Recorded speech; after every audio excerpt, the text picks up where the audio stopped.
കുറച്ച് സന്തോഷമുള്ള ദിവസം.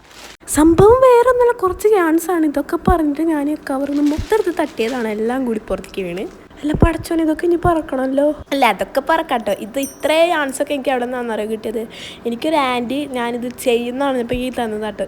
അധികം നന്നായിട്ടൊന്നും ചെയ്യാറില്ലെങ്കിലും എനിക്ക് ആൻറ്റി ഇത് തന്നു കേട്ടോ. അപ്പോൾ ആൻറ്റീനോട് ബിഗ് താങ്ക്സ് ഉണ്ട്. ആ ആൻറ്റി ഈ ചാൻസൊക്കെ തന്നിട്ട് കുറച്ച് ദിവസമായി, പക്ഷേ എനിക്കിപ്പോഴാണ് ചെയ്യാൻ സമയം കിട്ടും. പിന്നെ ഇതുകൊണ്ട് എന്ത് എനിക്ക് യാതൊരു ഐഡിയ ഇല്ല ഇപ്പം. അപ്പോൾ നമുക്ക് ചെറിയൊരു ബൊക്കെ ഉണ്ടാക്കാം കേട്ടോ. എന്നെക്കൊണ്ട് ചെയ്യാൻ പറ്റുമെന്നൊന്നും എനിക്കറിയില്ല, എന്നാലും ഞാനിതെങ്കിലും ചെയ്തിരിക്കും ഗൈസ്. അത് ഫുള്ളും എനിക്ക് ചെയ്യാൻ പറ്റുന്ന അത്ര ഉറപ്പൊന്നുമില്ല കേട്ടോ. അത് ഞാൻ ഫ്ലോയിൽ ഇങ്ങോട്ട് പറഞ്ഞു പോയതാണ്.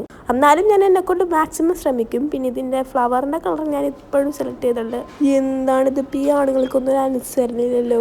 പിന്നെ ഗൈസ് ഇത് ട്യൂട്ടോറിയലൊക്കെ നോക്കിയിട്ടാണ് കേട്ടോ ചെയ്യണത്. ട്യൂട്ടോറിയലൊന്നും ഇല്ലാണ്ട് എനിക്കൊന്നും ചെയ്യാൻ പറ്റില്ല. ഞാൻ ക്രോഷ് ചെയ്യുമ്പോൾ എൻ്റെ മനസ്സിൽ ഈ ഡയലോഗ് മാത്രം വരാറുള്ളൂ. വൈകുന്നേരം ഞാൻ കുറേ നേരം പുറത്തിരുന്ന് ചെയ്തു. പിന്നെ കൊതുകിൻ്റെ ശല്യം വെളിച്ചൊക്കെ കുറഞ്ഞപ്പോൾ ഞാൻ നേരെ വീട്ടിനകത്തോട്ട് സ്കൂട്ടായി. ഇതിൻ്റെ ലാസ്റ്റ് എങ്ങനെ ഉണ്ടാവും എനിക്കറിയാൻ നല്ല ആഗ്രഹം കൊണ്ട് ഞാൻ നേരെ വീണ്ടും ഇരുന്ന് ചെയ്തു. അപ്പം ഗൈസ് എൻ്റെ പകുതി ഞാൻ ബാക്കിയായിട്ട് ഇടാം കേട്ടോ. അപ്പം ഇത്രയുള്ളൂ. അപ്പം എല്ലാവർക്കും ബൈ.